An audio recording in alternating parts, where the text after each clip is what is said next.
লাগলো। এই মাক্কি, ওঠ, আর কত ঘুমাবি? কলেজে যাবি না? প্লিজ চাচি, আর একটু ঘুমাতে দাও। নিহা তোর জন্য টেবিলে বসে আছে, বলেছে তাড়াতাড়ি নাস্তা করতে আসতে। আমি লাফ দিয়ে ঘুম থেকে উঠলাম। তারপর চাচিকে বলতে লাগলাম, চাচি গো, আমারে আগে বলবে না, আজকে আমি শেষ। নিহার নাম শুনেই উঠে গেলি? তাড়াতাড়ি যা, না হলে খবর আছে। থুর, যাও তো। তারপর তাড়াতাড়ি করে ফ্রেশ হয়ে খাবার টেবিলে গেলাম। গিয়ে দেখি নেহা আপু আমার জন্য অপেক্ষা করছে। আমি যেতেই ধমক দিয়ে বলতে লাগলেন, এত দেরি করে কেউ ঘুম থেকে ওঠে? তোকে না কালকে বলেছিলাম সকাল সকাল ঘুম থেকে উঠবি। সরি আপু, আর হবে না, কাল থেকে সকাল সকাল উঠবো। ওকে, এবার তাড়াতাড়ি নাস্তা সেরে রেডি হয়ে নে কলেজে যাওয়ার জন্য। ওকে আপু। এবার খেতে খেতে আমার পরিচয়টা দিয়ে নেই। আমি মাক্কি, এবার অনার্স তৃতীয় বর্ষে পড়ি। আমার মা বাবা একটা অ্যাক্সিডেন্টে আমার ছোটবেলাতেই মারা গিয়েছে। তারপর থেকে আমি চাচার বাড়িতে থাকি। চাচা এবং চাচি আমাকে নিজের সন্তানের মতো দেখে, কারণ তাদের কোনো ছেলে সন্তান নেই। এতক্ষণ যার সাথে কথা বললাম তিনি হলেন চাচা চাচির একমাত্র আদরের মেয়ে নিহা। পড়াশোনা শেষ করে চাচার বিজনেস দেখাশোনা করা শুরু করেছে। চাচার অনেক বড় বিজনেস। নেহা আপু খুব রাগী এবং ডিসিপ্লিনড। উনি আমাকে অনেক শাসনে রাখেন। চাচা চাচিও ওনাকে কিছু বলতে পারেন না, কারণ উনি খুবই জেদি। একবার যেটা বলে সেটাই করে। তবে উনি দেখতে একেবারে পরীর মতো। অনেকগুলো বিয়ের প্রপোজাল এলেও তিনি সবগুলো রিজেক্ট করে দিয়েছেন। এবার গল্পে আসি। খাওয়া দাওয়া শেষ করে রেডি হয়ে আপুর সাথে গাড়িতে করে বের হয়ে গেলাম কলেজের জন্য। আপু অফিসে যাওয়ার সময় আমাকে কলেজে নামিয়ে দিয়ে যায়। আমাকে কলেজে নামিয়ে দিয়ে আপু বললেন, মন দিয়ে ক্লাস করবি, আর কোনো মেয়ের সাথে ভুলেও কথা বলবি না, তাহলে তোর কপালে শনি আছে। ঠিক আছে আপু। তারপর আপু চলে গেল। আমি বুঝি না উনি আমার উপর এত অধিকার খাটায় কেন।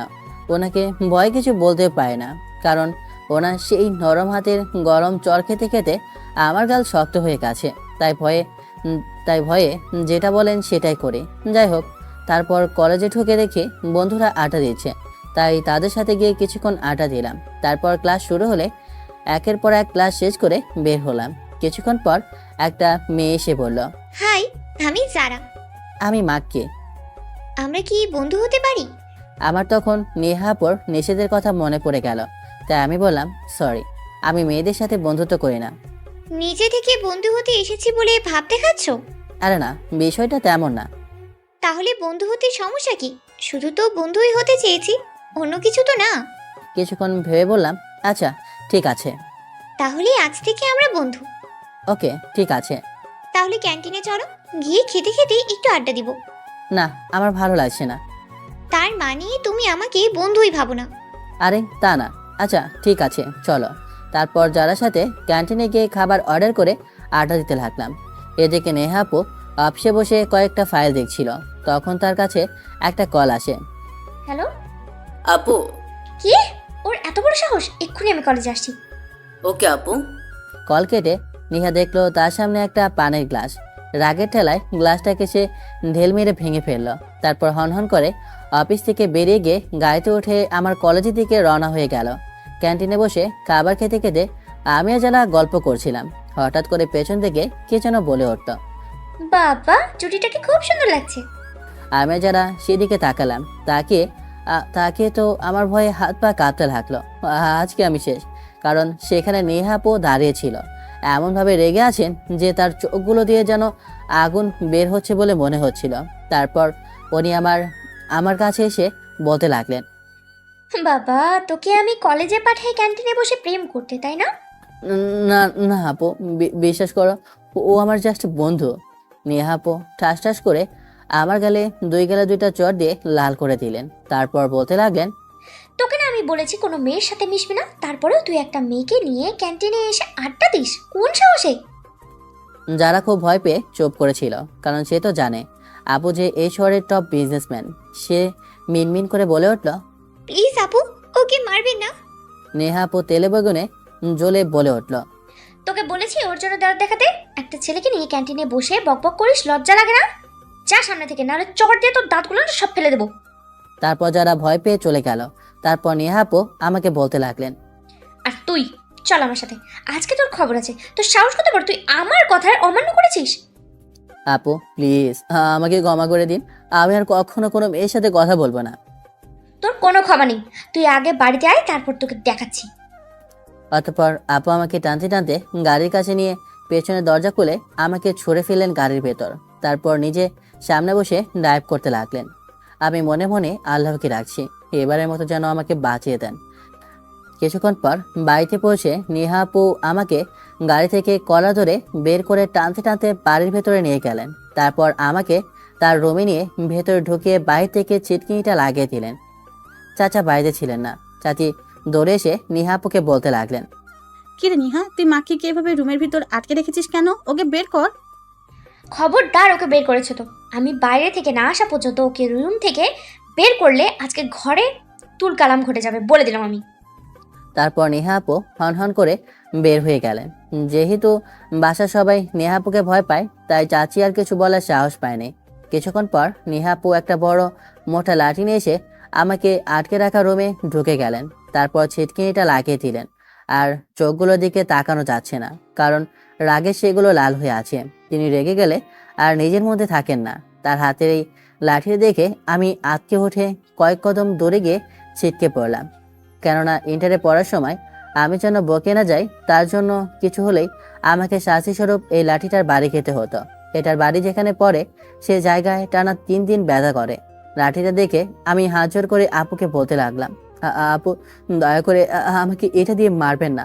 আমি আর এই জীবনেও আর আর কখনো কোনো মেয়ের সাথে কথাও বলবো না। সাথে সাথে আপু আমার পায়ে জোরে একটা বাড়ি দিল। আমি ব্যথায় চিৎকার করে উঠলাম, কিন্তু আপু আমার মুখ চেপে ধরলেন। তারপর চিৎকার করে বলতে লাগলেন, তোকে আমি এতবার বারণ করার পরেও তুই কোন সাহসে একটা মেয়ের সাথে কথা বলেছিলি? তোর এত বড় সাহস হয় কিভাবে? তুই বেশি বার বেড়ে গেছিস, তাই না? আজকে একটা মেয়ের সাথে ক্যান্টিনে বসে কথা বললি, আবার কালকে দেখা যাবে একটা মেয়েকে নিয়ে পার্কে গিয়ে প্রেম করবি। তাই আজকে তোর এমন অবস্থা করব যেন জীবনে আর কোনোদিন মেয়ের দিকে না তাকাস। প্লিজ না আপু, না না। কে শোনে কার কথা? আপু এই লাঠিটা দিয়ে আমাকে এলোপাথারি মারতে লাগলেন। কিছুক্ষণ মারার পর আবারও চিৎকার করে বলতে লাগলেন, শুনে রাখ, আজ শুধু তোকে মেরে ছেড়ে দিলাম, কিন্তু নেক্সট টাইম যদি আর কোনো মেয়ের সাথে ভুলেও কথা বলেছিস তাহলে তোকে আমি নিজের হাতে খুন করব, মাইন্ড ইট। আমি ব্যথা যন্ত্রণায় কাতরাচ্ছি। তা দেখে নেহা আপু দরজা খুলে বাইরে গিয়ে চাচিকে ডাক দিলেন। চাচি এসে আমার অবস্থা দেখে দৌড়ে আমার কাছে এসে কান্না করতে লাগলেন। তখন নেহা আপু বলে উঠলেন, আমি ডক্টরকে কল করে দিয়েছি, ডক্টর আসলে ওকে ওষুধ লিখে দিয়ে যাবে। আমি অফিসে গেলাম, অনেক কাজ পড়ে আছে। তুই কিভাবে পারলি ছেলেটাকে অমানুষের মতো মারতে? তোর মনে কি দয়া মায়া নেই? আমার কথা না শুনলে ওর আরও অবস্থা খারাপ হবে। বলে নেহা আপু হন করে বেরিয়ে গাড়ি নিয়ে অফিসে চলে গেলেন। এরপর ডাক্তার এসে আমাকে ঘুমের ইনজেকশন দিয়ে মেডিসিন দিয়ে গেলেন। চাচি চাচাকে কল করে মেডিসিনগুলো নিয়ে আসতে বললেন। ওদেরকে নেহা আপু তার অফিসে বসে কান্না করছে। তখনই তার ম্যানেজার এবং বেস্ট ফ্রেন্ড সানিয়া এসে বলল, কি রে, তুই কাঁদছিস কেন? কি হয়েছে? আজকে কলেজে নাকি একটা মেয়ের সাথে কথা বলছিল, তা দেখে আমি নিজের রাগটাকে কন্ট্রোল করতে পারিনি, তাই মাকিকে বাড়ি নিয়ে এসে অনেক মেরেছি। দেখ, তুই এটা একদমই ঠিক করিসনি। তুই ওকে ভালোবাসিস জানি, কিন্তু তুই এটা ভালোবাসার বদলে অত্যাচার করছিস ওর উপর। তুই ওকে নিজের ভালোবাসার কথাটা জানিয়ে দিলেই পারিস। আমি জানিও আমাকে বোনের নজরে দেখে ও কখনোই আমার প্রপোজাল অ্যাকসেপ্ট করবে না, তাই আমি ঠিক করেছি ওর পরীক্ষা শেষ হলে একেবারে ওকে বিয়ে করে ফেলবো। কিন্তু ও তো তোর থেকে বয়সে অনেক ছোট। তোর মা বাবা কি রাজি হবে এই বিয়েতে? আমার সিদ্ধান্তের বিপরীতে আব্বু আম্মু কখনোই যাবে না। কিন্তু মাকে কি তোকে বিয়ে করতে রাজি হবে? এই নেহা যেটা চাই সেটা পেয়েই ছাড়ে। আর যাকে আমি সেই ছোটবেলা থেকে নিজের জীবনের চেয়েও বেশি ভালোবাসি তাকে আমি এমনিতেই হারিয়ে যেতে দেবো? No way. মাকে রাজি হলে ভালো, নাহলে ওকে জোর করে রাজি করাতে হবে। ওকে রাজি করানো আমার জন্য কোনো ব্যাপারই না। দেখ, যেটাই করবি ভেবেচিন্তে করবি। ওকে। আচ্ছা, চল একটু রেস্টুরেন্ট থেকে খেয়ে আসি, তোর মনটাও ভালো হবে। ওকে চল। বিকেলে আমি ঘুম থেকে উঠলাম। পুরো শরীরে ব্যথার জন্য হাত পা নাড়াতে পারছি না। তখনই চাচি আর চাচা আসলেন। এখন কেমন আছিস বাবা? কিছুটা ভালো চাচি। তোমার মেয়েটা আজকে আসুক রাতে, এর একটা দফারফা হবেই। ও পেয়েছেটা কি? মাকিকে যা মন চাই তাই করবে, আজকে আসুক। তারপর চাচি আমাকে ওষুধ খাইয়ে দিলেন। সন্ধ্যা দিকে নেহাপু বাসায় ফেলেন। ভেতরে ঢোকার পরে চাচা বলে উঠলেন, নিয়া, তুই মাকিকে এমনভাবে মেরেছিস কেন? ও আমার অবদ্ধ হয়েছে তাই। কি করেছে সে? সেটা তোমাদের জানার দরকার নেই। আর কাল থেকে মাকির কলেজে যাওয়া বন্ধ, শুধু পরীক্ষার সময় গিয়ে পরীক্ষা দিয়ে আসবে। এটা কেমন কথা নিহা? মাকি কি মেয়ে নাকি যে কলেজে গেলে সমস্যা হতে পারে? আমি যেটা বলছি সেটাই ফাইনাল। আমি আর কোনো কথা শুনতে চাই না। তারপর নেহা আপু রুমে চলে গেলেন। তোমার ওই মেয়েটাকে নিয়ে আর পারলাম না। লাই দিয়ে দিয়ে মাথায় তুলেছ, এবার ঠেলা সামলাও। আমি গেলাম, আমার রান্না করতে হবে। ওদিকে আমি রুম থেকে তাদের সব কথাই শুনতে পেলাম। কলেজে যেতে পারবো না শুনে মনটাই খারাপ হয়ে গেল। নেহাপুর মুখের ওপর গিয়ে এখন কিছু বলবো সে সাহস আমার নেই। তাছাড়া আমার মতো এতিম একটা ছেলেকে তারা নিজেদের বাড়িতে দেখে আবার পড়াশোনাও করাচ্ছে, সেটাই তো বেশি। তাদের মুখের ওপর আমি কিভাবে কথা বলবো? যাই হোক, রুমে ঢুকে মন খারাপ করে শুয়েছিলাম। একটু পর নেহাপু আসলেন। এসে খাটে আমার পাশে বসে আদর মাখা কণ্ঠে বলতে লাগলেন, বেশি লেগেছে? না আপু, আমি তো কোনো ব্যথাই পাইনি। আমার তো অনেক আরাম লেগেছে, মনে হচ্ছিল কেউ ম্যাসাজ করে দিচ্ছিল। আমি সরি রে, তুই তো জানিস আমি তোর কোনো মেয়ের সাথে মেশা পছন্দ করি না। তারপরে তুই কেন আমার কথা অমান্য করিস? আপু, আমি তো যেতে চাইনি, আমাকে জোর করে যারা ক্যান্টিনে নিয়ে গিয়েছিল। তুই এত বড় ছেলে, তুই কিভাবে জোর করে নিয়ে যায়? যেভাবে আপনি জোর করে সবখানে নিয়ে যান। কিছু বললি? না আপু, কিছু বলিনি। আম্মু খেতে রাখছে, চল খেতে চল। আমি খাবো না, আপনি গিয়ে খান। লাঠিটা আবার আনবো? না না, কে বললো আসবে না, আমি আসি তো। Good boy. তারপর নেহাপুর সাথে ডাইনিং টেবিলে গিয়ে খেয়ে নিলাম। তারপর চাচা চাচির সাথে কথা বলে রুমে এসে ঘুমিয়ে পড়লাম। পরের দিন সকালে নেহাপু ঘুম থেকে ডেকে তুলে বলতে লাগলেন, এমা কি তাড়াতাড়ি উঠ, তোকে নিয়ে এক জায়গায় যাব। আপু প্লিজ একটু ঘুমাতে দাও। তুই উঠবি নাকি চল খাবি? এই না না, উঠছি। তাড়াতাড়ি ফ্রেশ হয়ে নে, তোকে নিয়ে ঘুরতে যাবো। এটা বলে আপু চলে গেলেন। আমি বেশ অবাক হলাম, কেননা আপু এর আগে কখনো আপু আমাকে নিয়ে কোথাও ঘুরতে যায়নি। তারপর আমি গিয়ে ফ্রেশ হয়ে রেডি হয়ে ডাইনিং টেবিলে গেলাম। গিয়ে দেখি চাচা বসে আছে, মামি খাবার বাড়ছে। আমাকে দেখে চাচি বলতে লাগলেন, বাহ, আমার তোকে তো পুরো রাজকুমারের মতো লাগছে। তা সকাল সকাল এমন রেডি হওয়ার কারণ কি? নেহা আপু বলল, আমাকে নিয়ে কোথায় জানি ঘুরতে বের হবেন, তাই আর কি। বেশ ভালো, দুজনে মিলে কোথাও থেকে ঘুরে আয়। এমনিতেও অফিসের চাপে নেহাটার মেজাজ আজকাল যা চড়া হয়েছে। তারপর চাচার সাথে বসে নাস্তা করতে লাগলাম। এমন সময় নেহা আপু আসলেন। ওনার দিকে তাকিয়ে আমি পুরো হা হয়ে গেছি। ওনার দোদে আলতো রঙের গায়ে কালো থ্রিপিসে যা লাগছিল, মনে হচ্ছিল যেন একটা পরী। তার দিকে একটানা তাকিয়ে থাকতে দেখে তিনি লজ্জা পেয়ে বলতে লাগলেন, কি এভাবে তাকিয়েছিস কেন?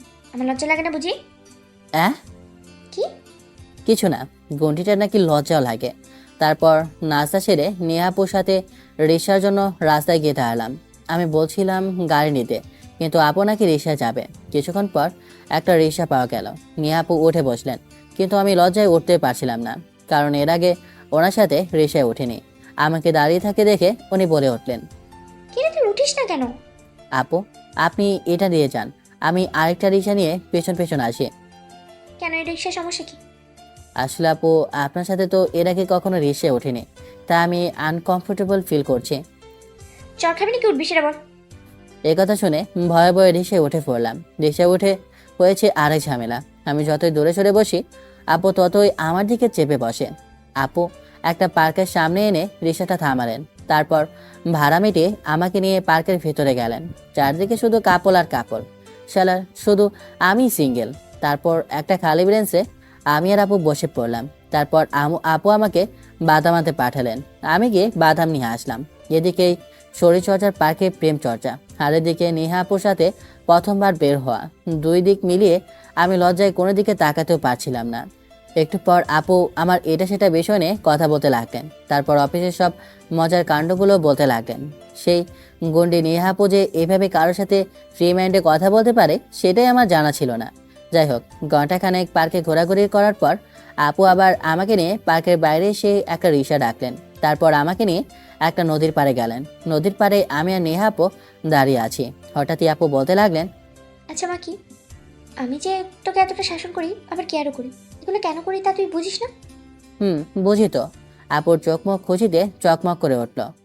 তাহলে বলতো আমি কেন এসব করি তোর সাথে? কারণ আমি আপনার একমাত্র ভাই। আপন না হই, তবে অনেকটা তো আপন ভাইয়ের মতোই, তাই না? আপনি আমার ভালো চান, তাই সব সময় এমন করেন যেন আমি বকে না যাই। কারণ আমি ছাড়া তো আপনার আর কোনো ভাই বোন নেই। আমার উত্তর শুনে নেহা আপু তেলে বেগুনে জ্বলে উঠলেন।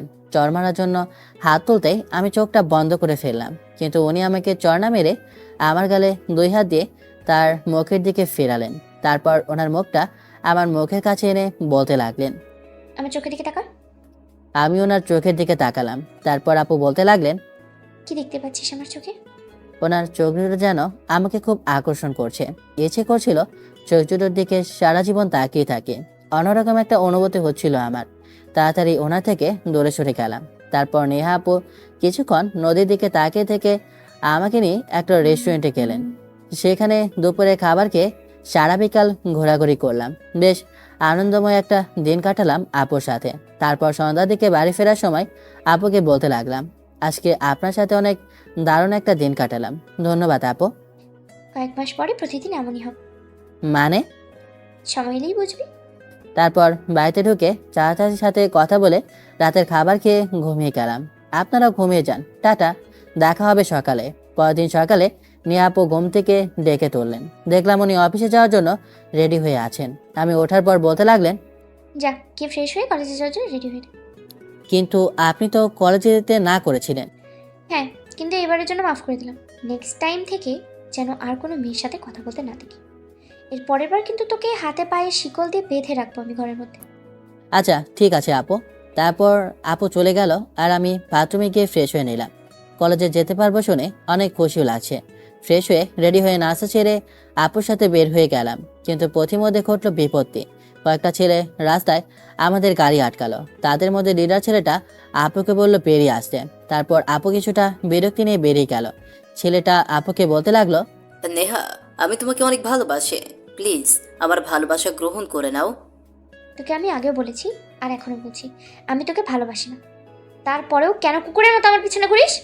ছেলেটা রেগে আপুর ব্লেজারের কলারে গিয়ে ধরল। সাথে সাথে আপু জোতা খুলে ছেলেটাকে এলোপাথারি মারতে লাগলো। রাস্তার সবাই তাকিয়ে তাকে মজা নিচ্ছে। তারপর ছেলেটা তার সঙ্গীগুলোকে বলল আপুকে মারতে, কিন্তু আপু সবগুলোকে এমনভাবে কেলানি দিল তারা তড়িঘড়ি করে পালালো। যার সময় ছেলেটা আপুকে প্রতিশোধ নেওয়ার কথা বলে গেল। আপু হাতুড়িটা ছাড়া দিয়ে গাড়িতে উঠে দেখে আমি নেই। আপু চিৎকার করে আমাকে ডাকতে লাগলো। আমি পেছন থেকে বলতে লাগলাম, কি হয়েছে আপু, চিৎকার করছো কেন? তুই ঠিক আছিস? হ্যাঁ। ভিতর টিপ।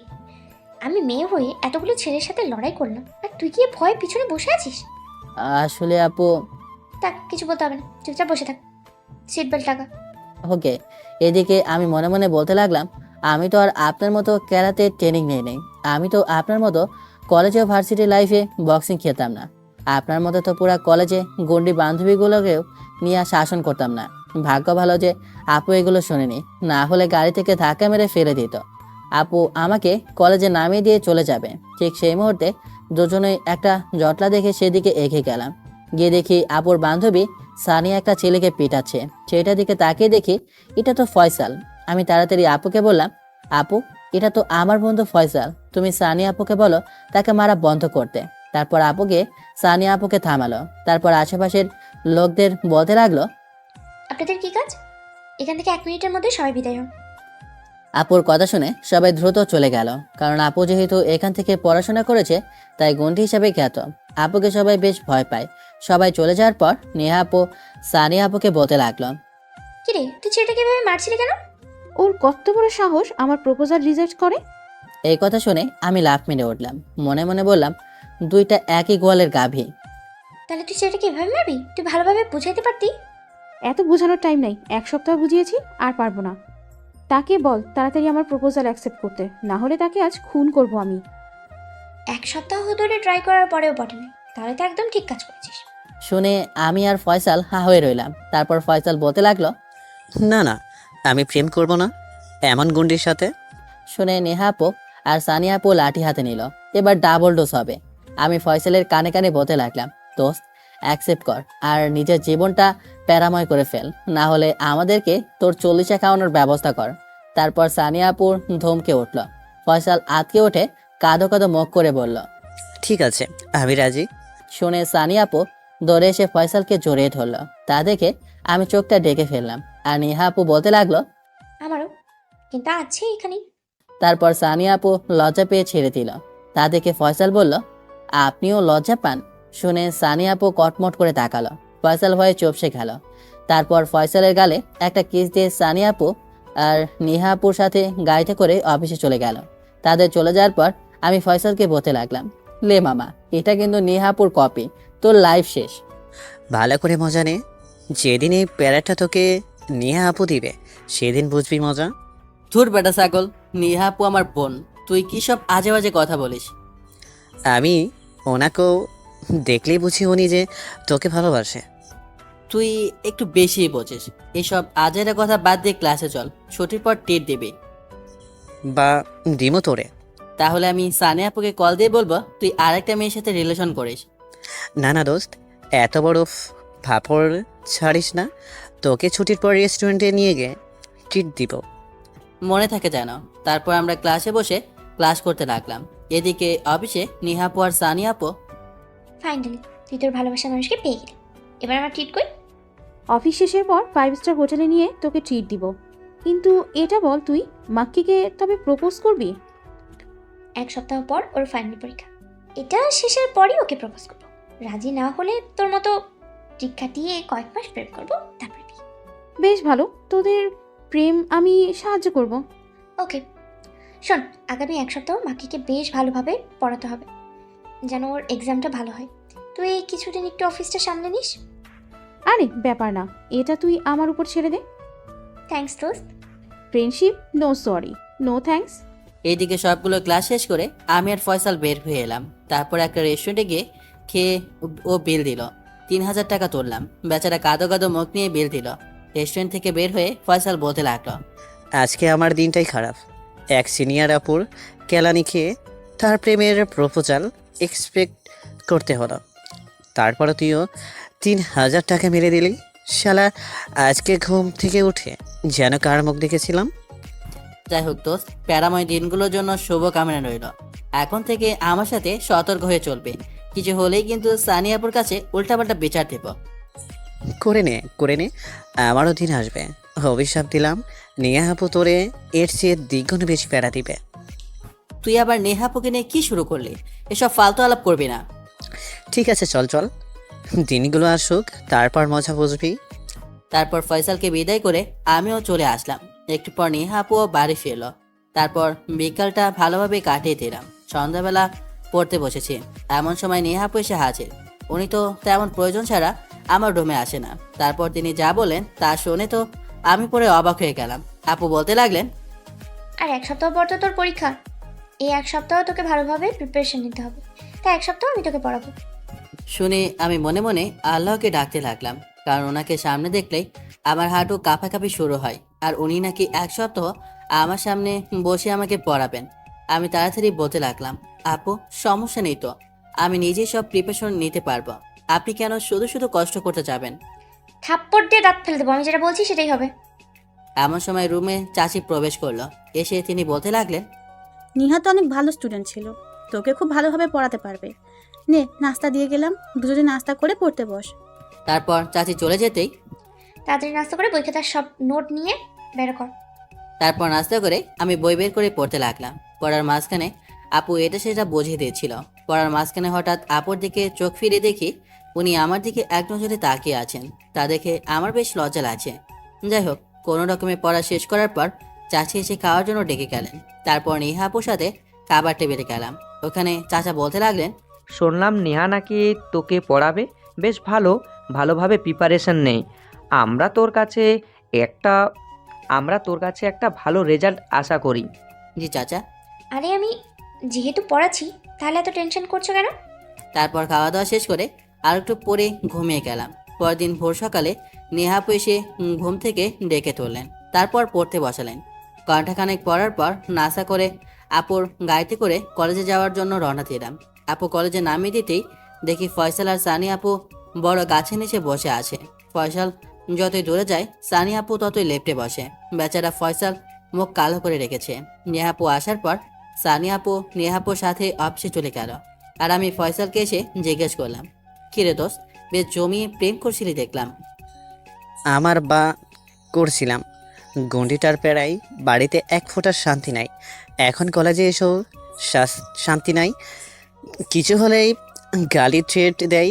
আগে শুধু মেয়ে দেখতাম আর শান্তিতে ক্রাশ খাইতাম, এখন মেয়েদের দিকে তাকাতেও পারি না। এইসব পেড়ার কারণেই আমি প্রেম করতে চাইনি। আরে বাদ দে, ওনাকে দেখলেই বোঝা যায় তোকে কতটা ভালোবাসে। তুই ওনাকে মেনে নে। জোর করে তো মেনে নেওয়াই হয়েছে, এখন তো আর জোর করে তো মেনে নেওয়া হয়েছে, এখন তো তার কথা মতোই উঠতে বসতে হয়। ভালোভাবে হেসে নে, আমারও সময় আসবে। 1 মিনিট, ওই চিপার দিকে তাকা। দুজনে কলেজের একপাশে চিপার দিকে তাকিয়ে দেখি মেহেদি একটা মেয়েকে নিয়ে বসে ফিসফিস করছে। তা দেখে আমি আর ফয়সাল আস্তে আস্তে করে তাদের পেছনে গিয়ে দাঁড়ালাম। ওরে বাটপার, ওরে চিটার। বন্ধু যখন গার্লফ্রেন্ড লইয়া আমার চোখের সামনে দিয়া কলেজের চিপা যায়, ফাইটটা যায়, বুকটা ফাইটটা যায়। আরে ও আমার ফ্রেন্ড, তাই তার সাথে একটু আড্ডা দিচ্ছিলাম আর কি। ওহো, কলেজের চিপায় বসে তো মানুষ আড্ডা দেয়, তাই না? এই জন্যই তো বলি, তোকে আজকাল আমাদের সাথে পাওয়া যায় না কেন? ফোন দিলেও ওয়েটিং পাওয়া যায়। এই তাহলে আসল কাহিনী। না না বন্ধু, বিশ্বাস কর, আর কোনো কথাই নেই, রেস্টুরেন্টে চল, টিট দিতে হবে। আমার নিরহ পকেটটার দিকে তাকিয়ে একটু মায়া হয় না তোদের? না হয় না। তারপর আমি আর ফয়সাল মিলে মেয়েদিকে ধরে রেস্টুরেন্টে নিয়ে আসলাম। ইচ্ছে মতো খাবার অর্ডার দিলাম। মেয়েদি শুধু চেয়ে চেয়ে দেখছে। খেতে খেতে ফয়সাল আর সানিয়া আপুর কাহিনীটা তাকে বললাম। সে তো হাসছে হাসছে শেষ। ফয়সাল বলে উঠল, সানিয়া আমাকে যতটুকু না পেড়া দেয়, তার চেয়ে বেশি পেড়া তোকে নিয়ে আপু দিবে, দেখিস। তুই আবার শুরু করলি? তোকে আমি না করেছি না এসব ফালতু কথা বলতে? তবে 1 মিনিট, তুই সানিয়াপুর নাম ধরে রেখেছিস? তো সামথিং সামথিং, হ্যাঁ? নাথিং। আমরা বুঝি সুন্দরী মেয়ের ওপর কি ক্রাশ না খেয়ে থাকা যায়? তারপর বিল হলো 6,000 টাকা। বেচারি মেহেদি কাঁদো কাঁদো মুখ করে বিল দিল। তারপর বলতে লাগলো, নেহা আপুর সাথে মাংকের প্রেম হয়ে গেল, রেস্টুরেন্টের বিল 10,000 তুলব। তোরা আবার এসব ফালতু কথা শুরু করলি? নেহা আপু তো এই শহরের সবচেয়ে সুন্দরী মেয়ে, তাহলে প্রেম করতে সমস্যা কি? অনেক সমস্যা আছে। চাচা চাচি ছোটবেলায় মা বাবা মারা যাওয়ার পর আমাকে আশ্রয় দিয়েছে। তাদের নিজের সন্তানের মতো আদর দিয়ে বড় করেছে। আমি কখনোই এমন কিছু করব না যাতে তারা কষ্ট পায়। তাদের বিশ্বাসটা আমি কখনোই ভাঙতে পারবো না। আচ্ছা বাদ দে, এখন বাসায় চল। তারপর যে যার বাসায় চলে আসলাম। বাসায় এসে চাচা চাচির সাথে কথা বলে গোসল করে খাবার খেয়ে ঘুম দিলাম। সন্ধ্যার দিকে নেহা আপু ঘুম থেকে ডেকে তুলে বলতে লাগলেন, তোর জন্য সিঙ্গারা পেয়েছি, তাড়াতাড়ি খেয়ে পড়তে বস। সিঙ্গারা দেখে জিভে জল চলে এলো। তাড়াতাড়ি সিঙ্গারা খেয়ে পড়তে বসলাম। একটু পর নেহা আপু এসে আমাকে পড়াতে লাগলেন। পড়ার মাঝখানে হঠাৎ ওনার দিকে তাকিয়ে দেখি আমার দিকে একদৃষ্টিতে তাকিয়ে আছেন। ওনার চোখের দিকে আমার চোখ পড়তেই সেদিন নদীর পাড়ে যেরকম টান অনুভব করেছিলাম, ঠিক সেরকমই টান অনুভব করলাম। তাড়াতাড়ি আমি চোখটা সরিয়ে নিলাম। পড়া শেষ করে রাতের খাবার খেয়ে আরেকটু পরে শুয়ে পড়লাম। পরশুদিন নেহাপুর জন্মদিন, তাই তার জন্মদিন নিয়ে প্ল্যান করতে করতে ঘুমিয়ে পড়লাম। পরদিন সকালে উঠে ব্রেকফাস্ট করে নেহাপুর সাথে বেরিয়ে পড়লাম। আমাকে কলেজে নামিয়ে দিয়ে উনি চলে গেলেন। গিয়ে দেখি ফয়সাল ফোনে সানি আপুর সাথে প্রেমালাপ করছে আর মেহেদি চিপায় বসে গার্লফ্রেন্ডের সাথে ফিসফিস করছে। ভাবলাম মেহেদিকে একটু জ্বালিয়ে আসে। ওদের কাছে গিয়ে বলতে লাগলাম, কিরে তুই এখানে বসে আছিস? তোকে তো আমি সব জায়গায় খুঁজতেছি। কেন? আড্ডা দেওয়ার জন্য। বেচারার মুখ কালো হয়ে গেল।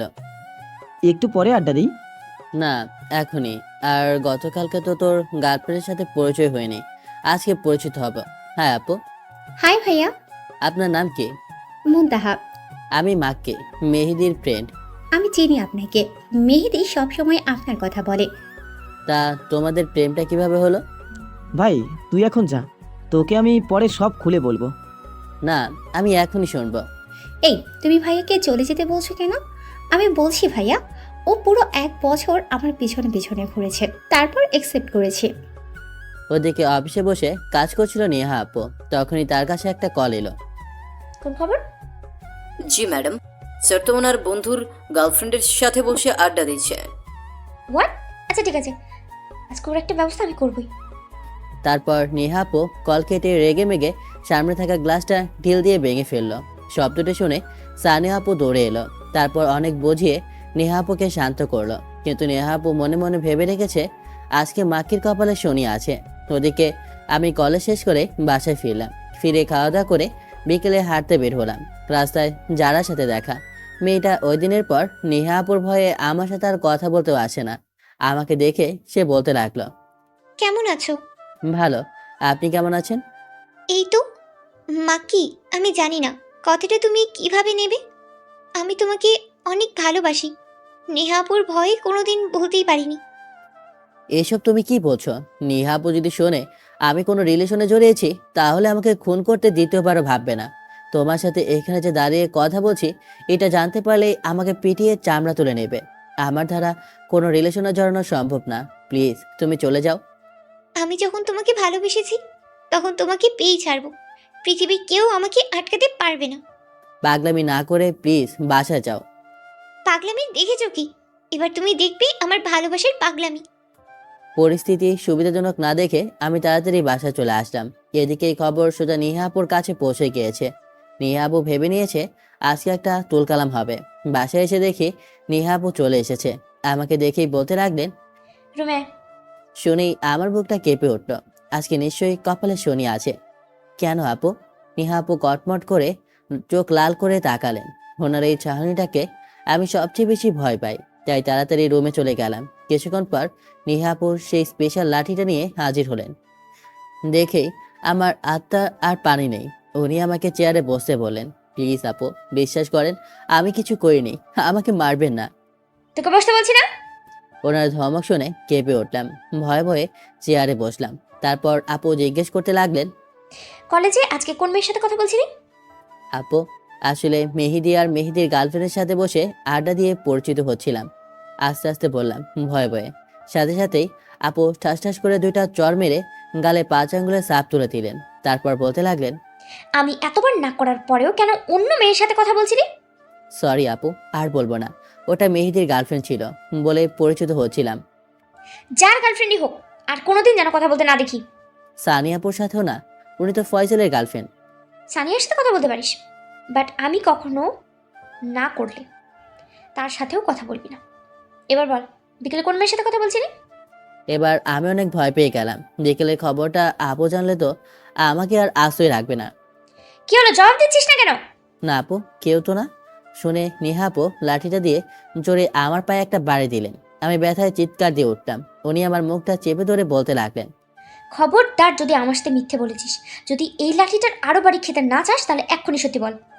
তারপর আমি কাঁদো কাঁদো মুখ করে বিকেলে সবকিছু খুলে বললাম। শুনে উনি বলেন। ভালো করেছিস। তুই রাজি হতি তাহলে আজকে এই রুম থেকে তোর লাশ বেরোতো।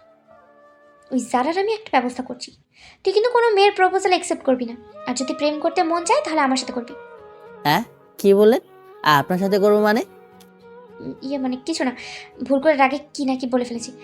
তুই এসব নিয়ে কথা বললে চট দিয়ে দাঁতগুলো সব ফেলে দেবো আমি, বুঝছিস? আচ্ছা ঠিক আছে আপু। তারপর নেহা আপু চলে গেলেন। নেহা আপু তখন ওই কথাটা বললেন কেন? তাহলে কি উনি আমাকে ছি ছি ছি ছি, এসব কি ভাবছি আমি? উনি আমার বোনের মতো। উনি এসব শুনলে আমার খবর আছে। তারপর নেহা আপুর জন্মদিনের ব্যাপারে মনে পড়ল। তারপর মেহেদি আর ফয়সালকে কল করে সব প্ল্যান করে ফেললাম। আমি গিয়ে মার্কেট থেকে আপুর জন্য সুন্দর দেখে একটা আকাশি রঙের শাড়ি কিনলাম। সব কিছু করতে করতে সন্ধ্যা হয়ে গেল, কিন্তু নেহা আপুকে কিছু বসতে দিলাম না। সন্ধ্যার পর আপু আমাকে পড়াতে আসলেন। কয়েক ঘন্টা পড়ার পর সবাই ডিনার করে নিলাম। ডিনার করার পর আপু গিয়ে ঘুমিয়ে গেলেন। আমি ফয়সাল আর মেহেদিকে কল করে বাসায় চলে আসতে বললাম। তারপর সানি আপুকে ফয়সাল কল দিয়ে আসতে বলল। মেহেদি মুনতাহাকে কল দিয়ে আসতে বলল। ঘন্টাখানেক পর ওরা চলে আসলো। মুনতাহা নাকি লুকিয়ে এসেছে। চাচা চাচিকে সব আগে থেকে জানিয়ে রেখেছি। তারপর সবাই মিলে আড্ডা দিতে লাগলাম। আড্ডা দিতে দিতে রাত 11:50 বেজে গেল। সানি আপু আর মুনতাহা ছাদে গেল সব ঠিকঠাক আছে কিনা দেখার জন্য। আর আমি ফয়সাল মেহেদি আপুকে ভয় দেখানোর সব কিছু রেডি করতে লাগলাম। কিছুক্ষণ পর সানি আপু আর মুনতাহা নিচে এলো। 12:01 বাজতেই সবাই নিহাপুর রুমে গিয়ে জোরে চিৎকার করে উঠলাম। নিহাপু লাফ দিয়ে ঘুম থেকে উঠে সামনে থেকে কলকাটার ছুরি হাতে নিলেন।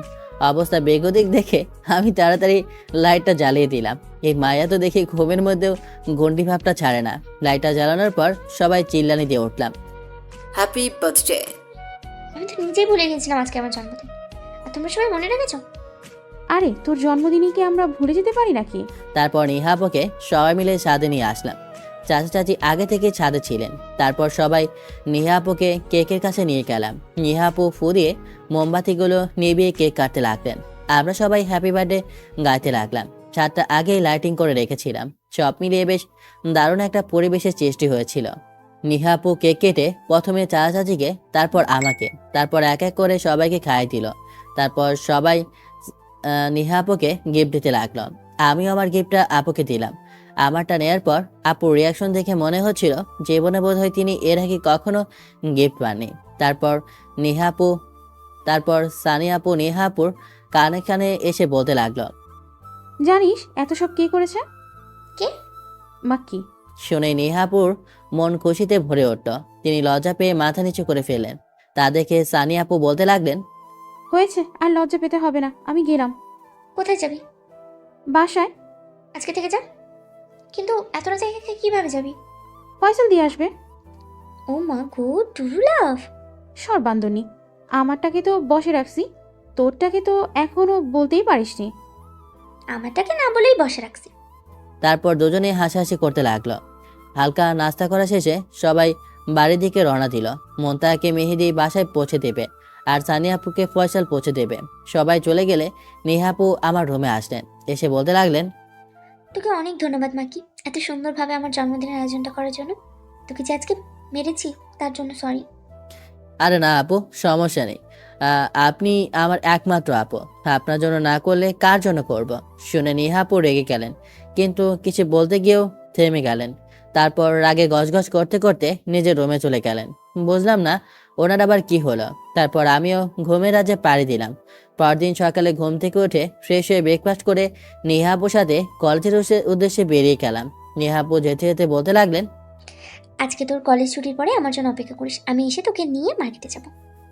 না আপু, আমি যাব না। সাথে সাথে নেহা আপু ঠাস করে একটা থাপ্পড় মারলেন। তারপর আবার বলতে লাগলেন, তুই যাবি না, তোর বাপও যাবে।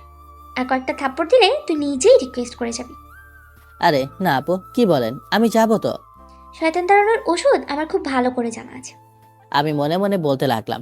একবার শপিংয়ে নিয়ে গিয়ে ব্যাগটা চাপিয়ে দিয়ে যা অবস্থা করেছিল, গন্ডিটা আবারও সেই অবস্থায় করবে। আজকে আমি শেষ।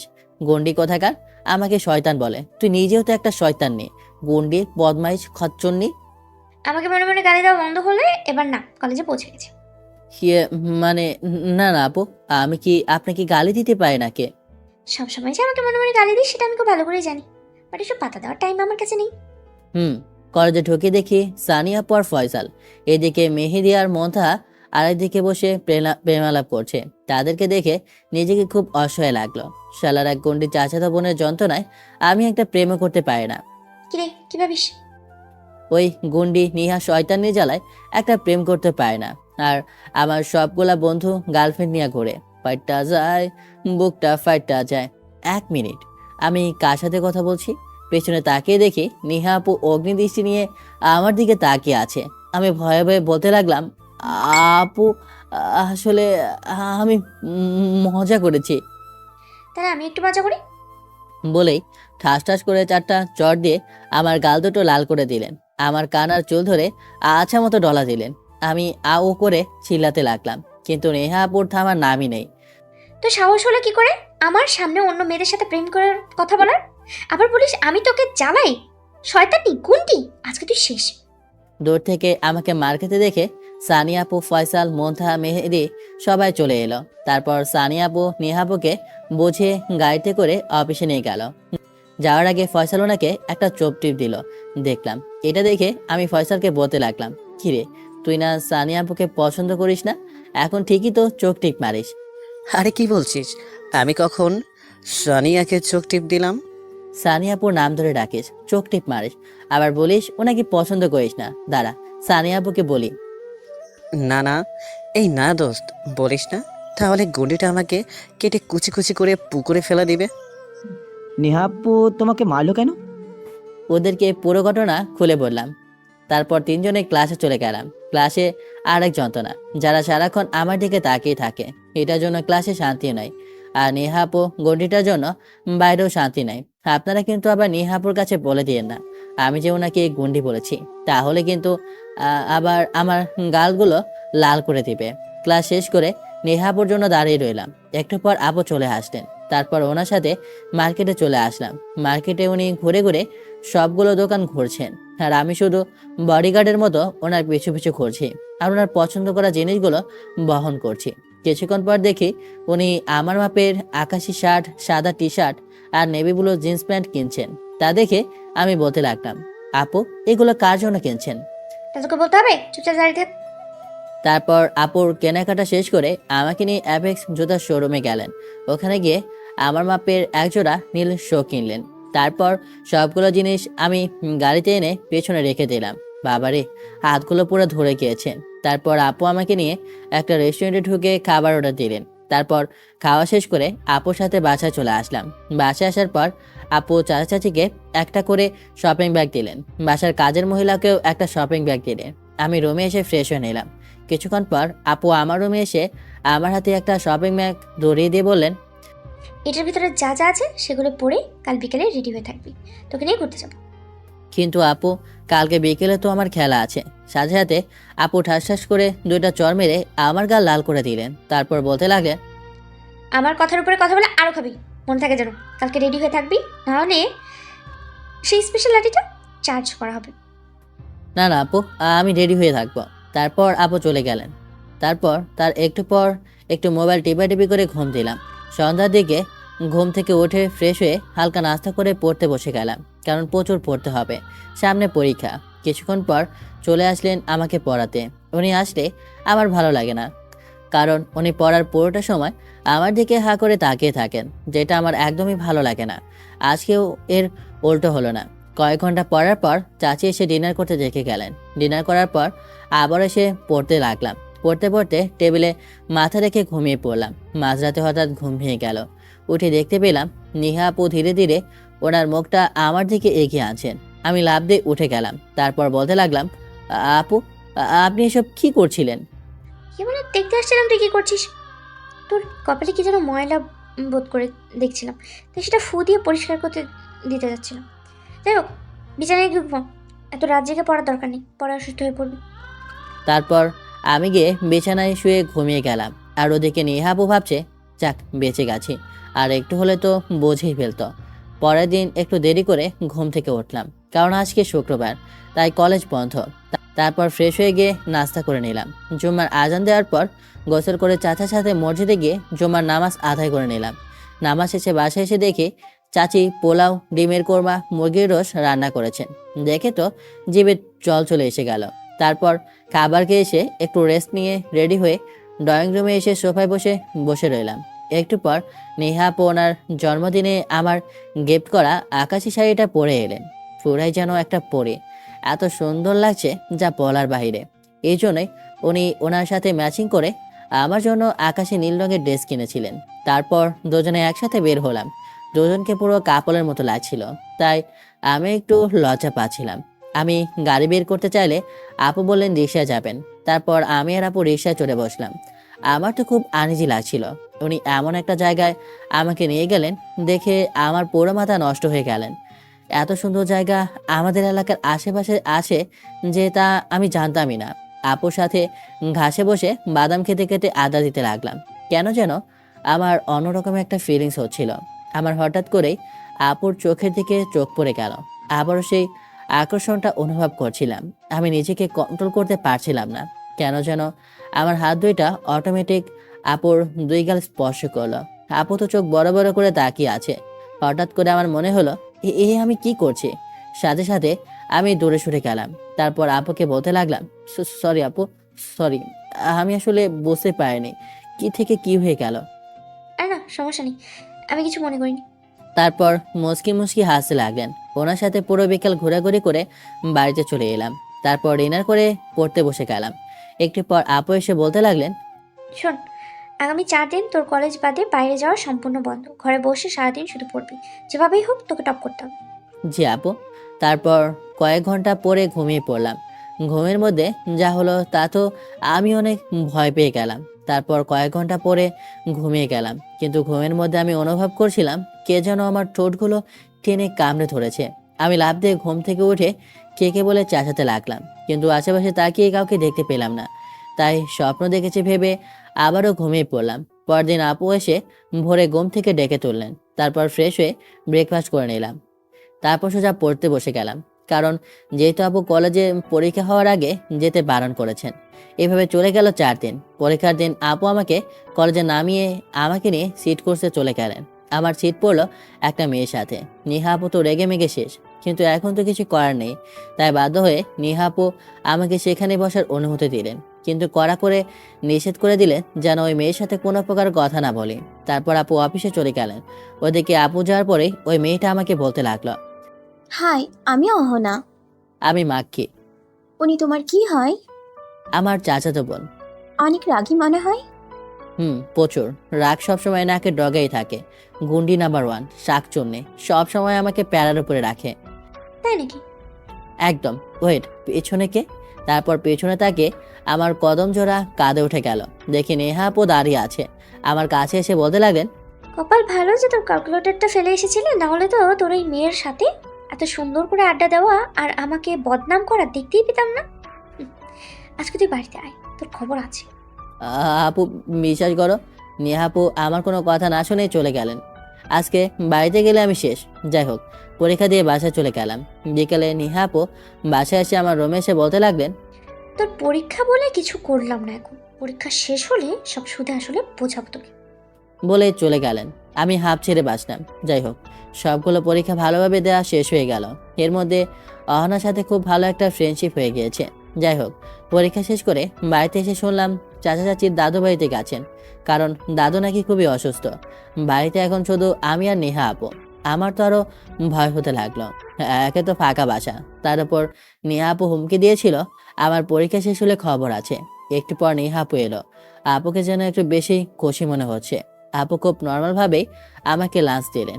লাঞ্চ করার পর আমার রুমে চলে গেলাম রেস্ট নিতে। তখনই নেহা আপু এসে দরজাটা বন্ধ করে দিলেন।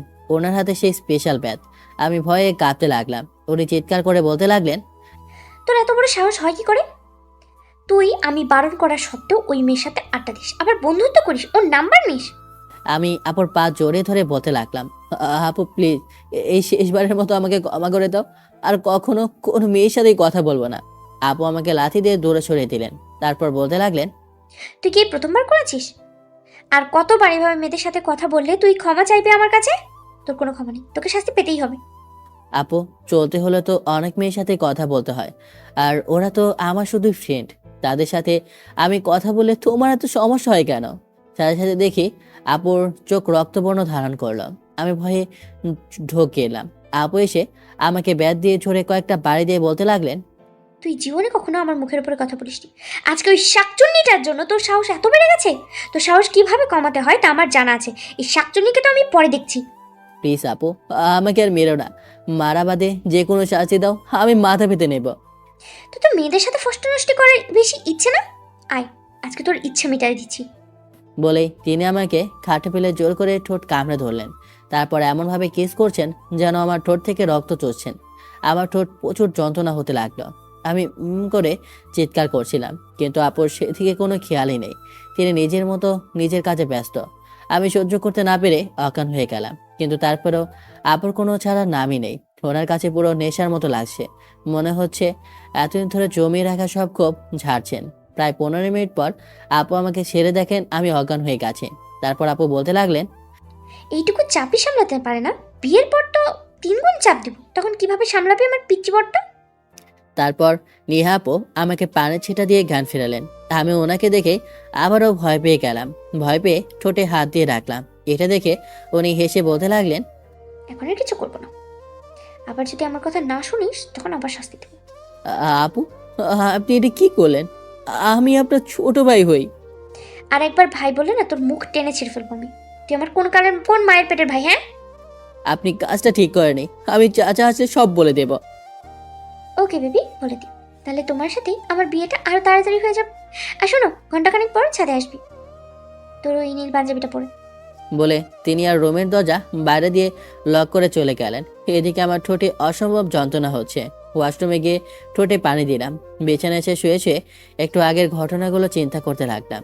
নেহা আপু এটা কি করলেন? আমি চাচা এলে ওনাকে বলে আপুর বিয়ের ব্যবস্থা করব, যেভাবে হোক। তারপর নীল পাঞ্জাবিটা পরে ছাদের দিকে যেতে লাগলাম। না হলে আবার কি করে বলা যায় না। ছাদে গিয়ে দেখি পুরো ছাদ লাভ বেলুন দিয়ে সাজানো, মাঝখানে সবুজ কার্পেট, তার উপর গোলাপের পাপড়ি ছিটানো। আমি আপুর দিকে তাকিয়ে হা করে রইলাম। আপু সাদা রঙের 3 পিস পরেছেন, চোখে কাজল দিয়েছেন, হালকা মেকআপও করেছেন। দেখতে মনে হচ্ছিল যেন একটা পরি দাঁড়িয়ে আছে আমার সামনে। আমি কাছে যেতেই আপু হাঁটু গেড়ে বসে যা বললে তা শুনে তো আমি পুরো অবাক হয়ে গেলাম। আমি কাছে যেতেই নিহাপু হাঁটু গেড়ে বসে একগুচ্ছ গোলাপ ফুল আমার দিকে এগিয়ে দিয়ে বলতে শুরু করলেন। আমি জানি না তুই আমার কথাগুলো কিভাবে নিবি, কিন্তু আমি পেঁচিয়ে কথা বলতে পারি না, তাই সোজা সাপটা বলে দিচ্ছি। আমি তোকে ভালোবাসি মাক্কি, নিজের জীবনের চেয়েও বেশি ভালোবাসি। সেই ছোটবেলা থেকে তোকে ভালোবেসে এসেছি, তোকে নিয়ে রয়েছে আমার হাজারো স্বপ্ন।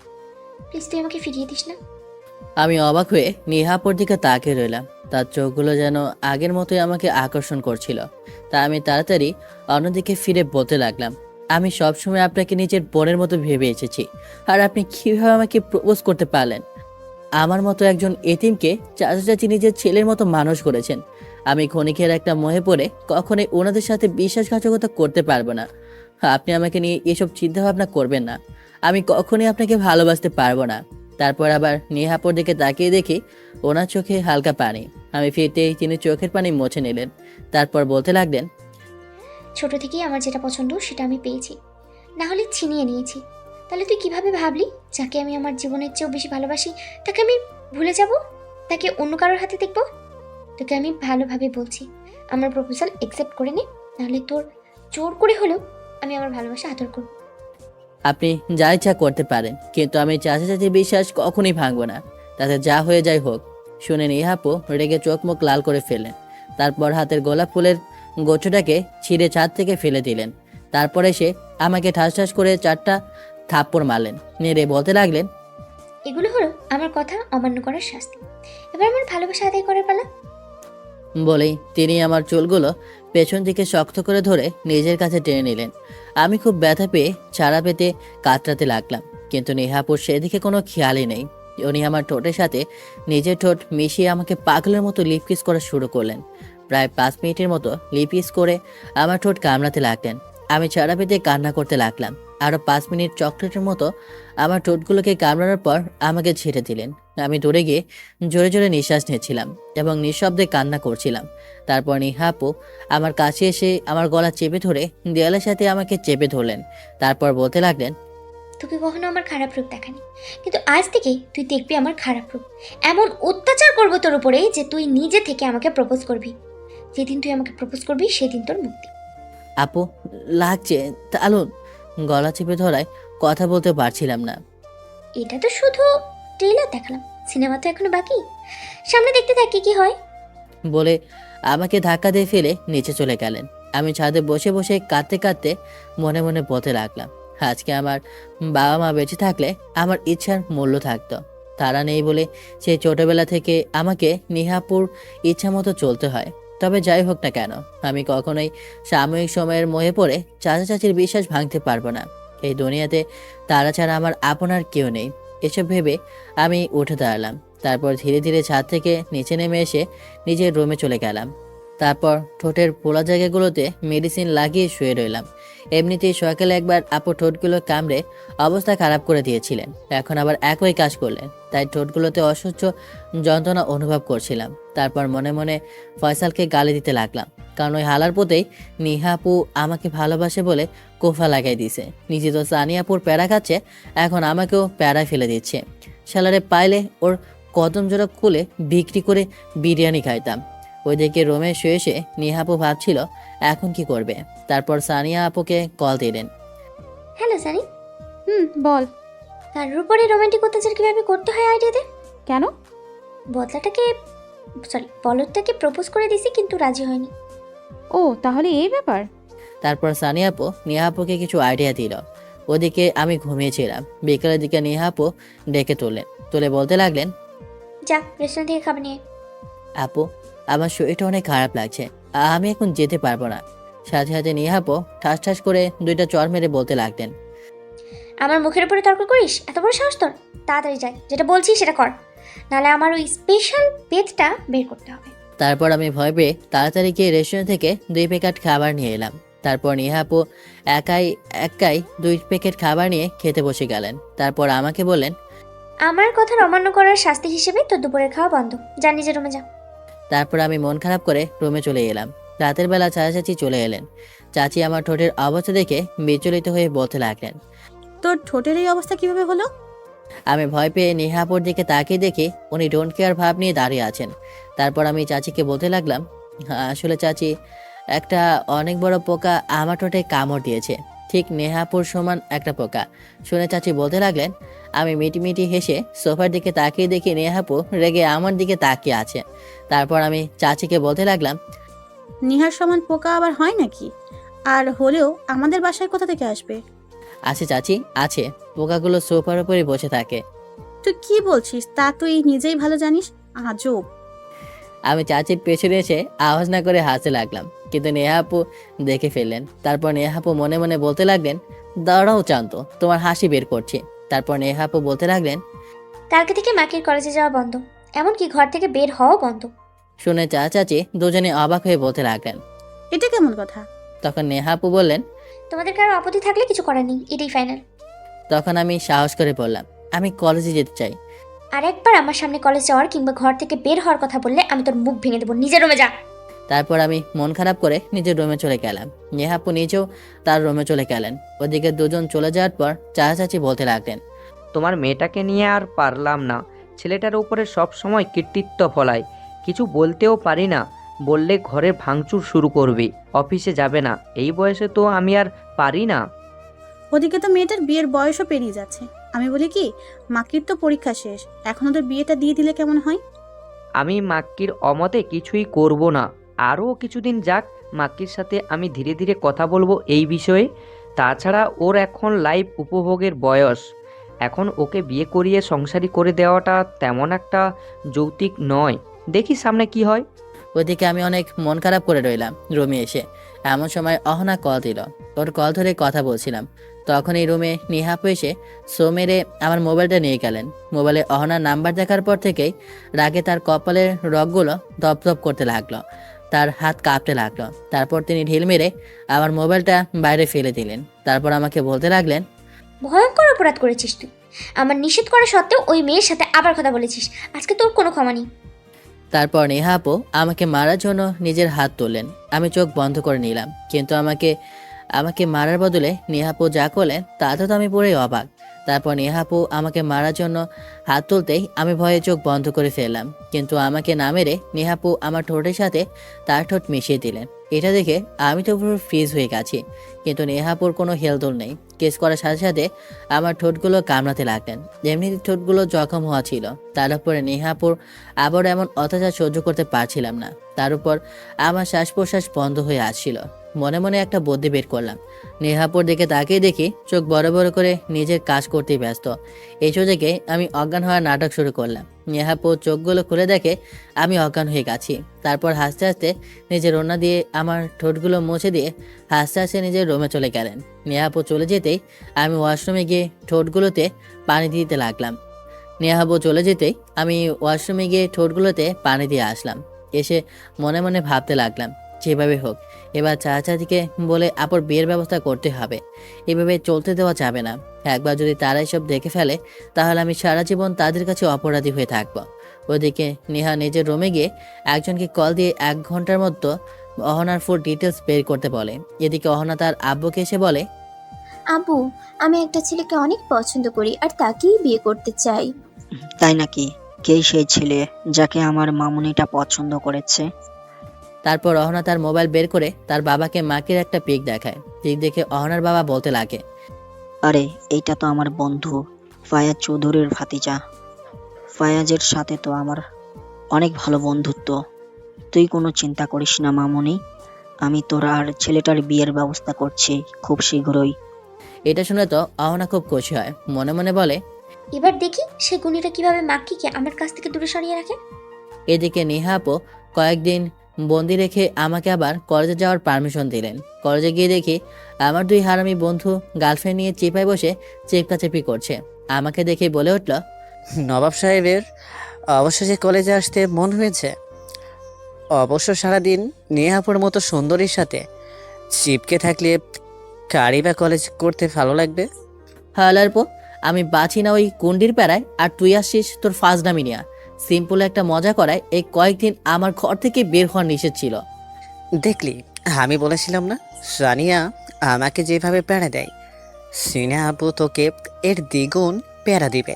দেখ আমার বদোয়াটা লাগছে। সানি আপু দেখেছো তোমাকে নিয়ে কি বলে? হারামজাদা, তুই কি বলি? আমি তোরে প্যারা দিই? কলেজে আসিস বলে কিছু করতে পারলাম না। আজকে তুই কলেজ থেকে বের হ, তারপর তোকে মজা দেখাচ্ছি। না না, তুমি কি আমাকে প্যারা দিতে পারো নাকি? তুমি তো আমাকে সারাদিন শুধু আদর করো। হয়েছে, আর ডং করতে হবে না। তারপর ক্লাস শুরু হতেই সানি আপু অফিসে আর আমরা ক্লাসে চলে গেলাম। এদিকে নেহা অহনার বিষয়ে সব খবর পেয়ে গেল। তারপর মনে মনে একটা প্ল্যান তৈরি করলো। এদিকে কলেজ শেষ করে বাসায় ফিরে খেয়ে একটা ঘুম দিলাম, কিন্তু ঘুমের মধ্যে শ্বাস নিতে কষ্ট হয়, ঘুমটা ভেঙে গেল।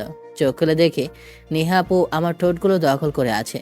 আমি মোছামুছি করতেই উনি একটা কামড় দিলেন ঠোঁটে, আর চোখ দিয়ে নড়াচড়া না করার ইশারা দিলেন। আমিও ভয়ে নড়াচড়া করছিলাম না, যদি আবার কামড়াতে শুরু করে। প্রায় 10 মিনিট পর আমাকে ছেড়ে দিলেন। আমি জোরে জোরে শ্বাস নিতে নিতে বললাম, আপনি তো আমাকে মেরেই ফেলবেন। আমার প্রপোজাল অ্যাকসেপ্ট করেন না পর্যন্ত তোমার উপরে এমন রোম্যান্টিক অত্যাচার চালাতেই থাকবো জান। তুমি কেন ভুল করলে? এখন থেকে আর তোমাকে মারবো না, ঠিক আছে? তোমার ঠোঁটগুলো কামড়াবো। প্লিজ আপনি এখন যান, চাচি দেখলে কেলেঙ্কারি হয়ে যাবে।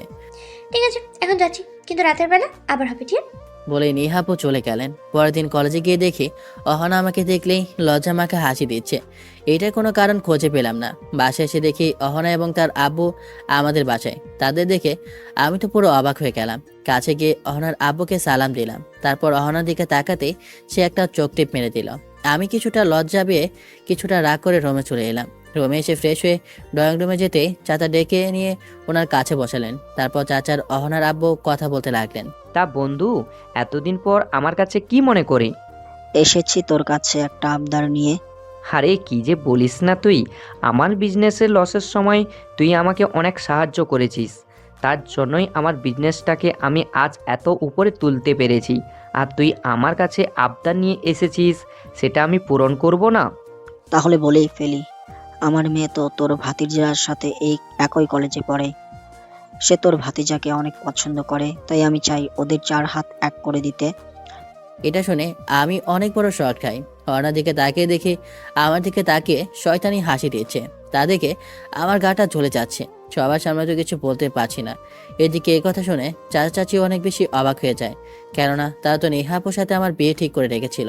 তারপর চাচা কে যেন কিছুক্ষণ ভেবে অহনার আব্বুকে বললেন, মাক্কি রাজি হলে আমাদের কোনো আপত্তি নেই। আমি কখনোই চাচা চাচির মতের বিরুদ্ধে কিছু করিনি, তাই আজকে ওনারা যেটা বলবেন সেটাই হবে। তাহলে আমরা রাজি। আলহামদুলিল্লাহ, তাহলে ডেটটা আমরা আজই ফিক্স করে ফেলি। ডেট ফিক্সডের তারিখ আমরা পরে ফোনে আলোচনা করে সিদ্ধান্ত নেব। ঠিক আছে, তাহলে আজকে আমরা উঠি। তারপর তারা বিদায় নিলেন। যাওয়ার আগে অহনা আমাকে কাগজ দিল, আর দরজাতে বের হওয়ার সময় একটা ফ্লাইং কিস ছুড়ে মারল। তারা চলে যাওয়ার পর আমি রুমে চলে এলাম। এদিকে চাচি চাচাকে বলতে লাগলেন, নিহার সাথে না মাকির বিয়ে ঠিক করা? তাহলে তুমি কিভাবে তাদেরকে কথা দিয়ে দিলে? আমার আর কিছুই করার ছিল না। যেই বন্ধুর জন্য আজ আমার বিজনেসটা আছে, তাকে কিভাবে না করে দিই? কিন্তু নিহা বিষয়টা জানলে কি হবে ভেবে দেখেছো? সে তো মাকিকে নিজের থেকেও বেশি ভালোবাসে। আমরা দুজন মিলে তাকে বুঝিয়ে বলবো, আর খুব তাড়াতাড়ি তাকেও বিয়ে দিয়ে দিব। তাহলে আস্তে আস্তে সে মাক্কিকে ভুলে যাবে। এদিকে আমি রুমে এসে অহনা দেওয়া কাগজটাকে ঢিল মেরে টেবিলের ওপর ফেলে রাখলাম। বিকেলের দিকে নেহাপু এসে সব শুনে অনেক রেগে গেলেন। চাচি মিলে অনেক বুঝে তাকে শান্ত করতে পারছিলেন না। রেগে ঘরের জিনিসপত্র ভাঙচুর করতে লাগলেন। আমি এক কোণে ভয়ে জড়সড়ো হয়ে দাঁড়িয়েছিলাম। এরপর নেহাপু আমার দিকে আসতে লাগলেন। সেটা দেখেই আমি আরও ভয় পেয়ে কাঁপতে লাগলাম। ওনার চোখ মুখ সব রাগে আগুনের মতো টকটকে লাল হয়ে আছে। আমার কাছে এসে আমার হাত ধরে চাচির সামনে গিয়ে বলতে লাগলেন, তোমরা মাকির মত ছাড়া কিভাবে তাকে বিয়ে দিতে পারো? মাক্কি নিজেও বিয়েতে মত দিয়েছে। এই কথা শুনে আমি মনে মনে বললাম, দিছেন চাচা আগুনে ঘি ঢেলে। আর নেহাপু আমার দিকে অগ্নিতে তাকিয়ে জোরে একটা চিৎকার দিলেন, যার ফলে সবাই ভয় পেয়ে গেল। তারপর নেহাপু আমার গলায় চেপে ধরে টানতে টানতে আমার রুমে নিয়ে যেতে লাগলেন। আমি ব্যথায় করে শব্দ করতে লাগলাম। চাচি আটকাতে গেলে টেবিলে থেকে একটা ছুরি নিয়ে আমার গলায় ধরে বলতে লাগলেন, তোমরা আর এক পা এগোলে মাক্কি আমার হাতেই খুন হবে। এমনিতেও সে যে কাজ করেছে তাতে তাকে খুন করতে আমার হাত কাঁপবে না একবারও। এই দেখে চাচি ভয়ে আর কাছে যাওয়ার সাহস করলেন না, কারণ নেহা আপু এখন পুরাই সাইকোর মতো আচরণ করছে। কখন কি করে ফেলবে তিনি নিজেও জানেন না। আমাকে টানতে টানতে আমার রুমে নিয়ে এসে আমাকে দেয়ালের সাথে লাগিয়ে আমার গলায় আরও জোরে চাপ দিলেন আর বলতে লাগলেন। তারপর নেহা আপুর চোখ গেল টেবিলে থাকা কাগজের দিকে, যেটা অহনা আমাকে দিয়েছিল। সেটা উঠিয়ে তিনি পড়তে লাগলেন। মাই ডিয়ার ফিউচার হাবি, রেডি থেকো, খুব শীঘ্রই তুমি আমার হতে যাচ্ছ। তারপর আমরা দুজনে মিলে একটা ফুটবল টিম, একটা ক্রিকেট টিম গঠন করব। তোমার সেই পাওয়ার আছে তো? রেডি হয়ে যাও ডিয়ার, ইতি তোমার ফিউচার বউ। চিঠিটা পড়ে নেহা আপুর মুখ ট্রাফিক লাইটের মতো বদলাতে লাগলো। রাগে ওনার চোখ দিয়ে রক্ত বের হতে লাগলো। তা দেখে ভয়ে আমার পুরো জ্ঞান হারানোর মতো অবস্থা। নেহা আপু বলতে লাগলেন, তোর খুব শখ না ফুটবল টিম ক্রিকেট টিমের আব্বা হওয়ার, কিন্তু সেটা তো তুই হতে পারবি না, কারণ আজকেই তুই আমার হাতে খুন হবি। গলা চলে বের ধরার কারণে আমার ছাড়া কিছুই বলতে পারছিলাম না। আপু আমাকে বিছানায় ছুঁড়ে ফেললেন। তারপরে যা করলেন তাতে আমি ভয়ে বাঁচা বলে চিল্লাতে লাগলাম। তারপর নেহা আপু আমাকে বিছানায় ছুঁড়ে ফেলে আমার শার্টটা টান দিয়ে ছিঁড়ে ফেললেন। আমি ভাবলাম আজ হয়তো আমার ইজ্জত গেছে, কিন্তু নেহা আপু ছুরিটা দিয়ে আমার বুকে কেটে নিজের নাম লিখতে লাগলেন। আমি ব্যথায় চিৎকার করে ছটফট করতে লাগলাম। তা দেখে নেহা আপু তার ওড়না দিয়ে আমার দুহাত বেঁধে দিয়ে আমার মুখে একটা কাপড় গুঁজে দিলেন, তাই চিৎকারও করতে পারছিলাম না। নেহা আপু আমার বুকে ছুরি দিয়ে ওনার নাম লিখে আমাকে রুমে রেখে ওনার রুম থেকে গিয়ে ফার্স্ট এড বক্স এনে আমার বুকে ব্যান্ডেজ করে দিলেন। তার কিছুক্ষণ পর আমার ঠোঁট কামড়িয়ে বলতে লাগলেন, তোকে খুন করে তো লাভ নেই, বরং তোকে সারা জীবনের জন্য আমি হারিয়ে ফেলবো। তাই তোকে পার্মানেন্ট আমার কাছে রাখার ব্যবস্থা করছি। আর তোর সেই প্রাণপ্রিয় অহনার কি হাল করি তুই দেখতে থাক। বলে নেহা আপু রুম থেকে বেরিয়ে গেলেন। এদিকে আমার তো ব্যথায় অবস্থা খারাপ, তাই শোয়া থেকে উঠতে পারছিলাম না। একটু পর চাচিকে আমার রুমে আছে দেখে একটা কাঁথা টেনে শরীর ঢেকে নিলাম। চাচি এসে বলতে লাগলেন, কিরে, নিহা কি তোকে আবার মেরেছে? আর তুই কাঁথা মুড়ি দিয়ে শুয়ে আছিস কেন? না চাচি, তেমন কিছু হয়নি, আর এমনি ভালো লাগছিল না তাই শুয়ে আছি। দেখ বাবা, তুই এই বিয়েতে খুশি তো? তোর মতামত ছাড়া আমরা তোকে জোর করে বিয়ে দিতে চাই না। বাবা মা মারা যাওয়ার পর থেকেই তোমরা আমাকে মানুষ করেছো, তোমরাই আমার বাবা মা। তাই তোমাদের যা সিদ্ধান্ত সেটা আমি হাসি মুখে মেনে নেব। আমি জানি তোমরা কখনোই আমার খারাপ চাইবে না। চাচি আমার কপালে একটা চুমু দিয়ে বললেন, আচ্ছা তুই তাহলে শুয়ে থাক, আমি গিয়ে রান্না বসাই। তারপর চাচি চলে গেলেন। আমি শুধু ভাবতে লাগলাম নেহা আপু কি এখন উল্টাপাল্টা কাজ করার চিন্তা ভাবনা করছেন। বুকের ক্ষতটা সেরে উঠতে 2 দিন টাইম লাগলো, কিন্তু আমি অবাক যে এর মধ্যে একবারও নেহা আপু আমার সাথে উল্টাপাল্টা কিছু করেনি। তা আমি বেশ শান্তিতেই ছিলাম। এর পরের দিন দেখলাম আপু বেশ হাসি খুশি মেজাজে বিকেলে বাসায় ফিরলেন। আমার কেমন যেন সন্দেহ হলো, নিশ্চয়ই কোনো অঘটন ঘটিয়ে এসেছেন। রাতে অহনার আব্বু চাচাকে কল দিয়ে বলে দিলেন এই বিয়ে হবে না, কেননা কারা যেন এই বিয়ে করলে অহনাকে কিডন্যাপ করে খুন করে লাশ গুম করে ফেলার হুমকি দিয়েছে। আমি চাচি কারোই আর বোঝার বাকি নেই যে কাজটা কে করেছে। ওইদিকে নেহাপু সোফায় বসে ডোন্ট কেয়ার ভাব নিয়ে চিপস খেতে খেতে টিভি দেখছিলেন। চাচা এসে তাকে বলতে লাগলেন, নেহা, তুই কিন্তু কাজটা একদমই ঠিক করিসনি। তুই এভাবে ওদের বিয়েটা ভেঙে দিতে পারিস না, যেখানে ওরা দুজনেই রাজি। আমি বিয়ে ভেঙেছি এর কোনো প্রমাণ আছে তোমাদের কাছে? আর হ্যাঁ, ওই লোকগুলো আমাকেও কল দিয়ে বলেছে মাকে কেউ অন্য কোথাও বিয়ে দেওয়ার চেষ্টা করলে ওই মেয়ে নিখোঁজ হয়ে যাবে। তাহলে তুই এখন কি চাস? আমি কি চাই সেটা তুমিও ভালো করেই জানো, নতুন করে বলার প্রয়োজন মনে করি না। ওই তোর বাবার সাথে ঠিকভাবে কথা বল। উনি কি আমাকে করা ওয়াদা রেখেছিলেন যে ওনার সাথে ঠিকভাবে কথা বলবো?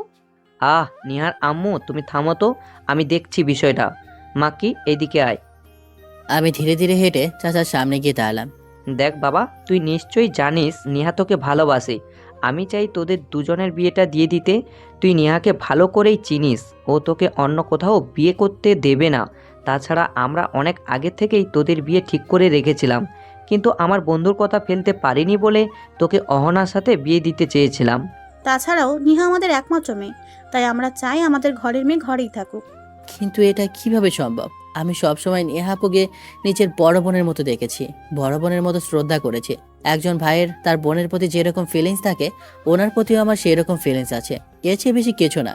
আমার কথা শুনে নেহা আপু লাফ দিয়ে এসে আমার গলা ধরে বলতে লাগলেন, আরেকবার যদি বলিস আমি তোর বোনের মতো, তাহলে তোর বাবা হওয়ার সম্পদ আমি কেটে দেব।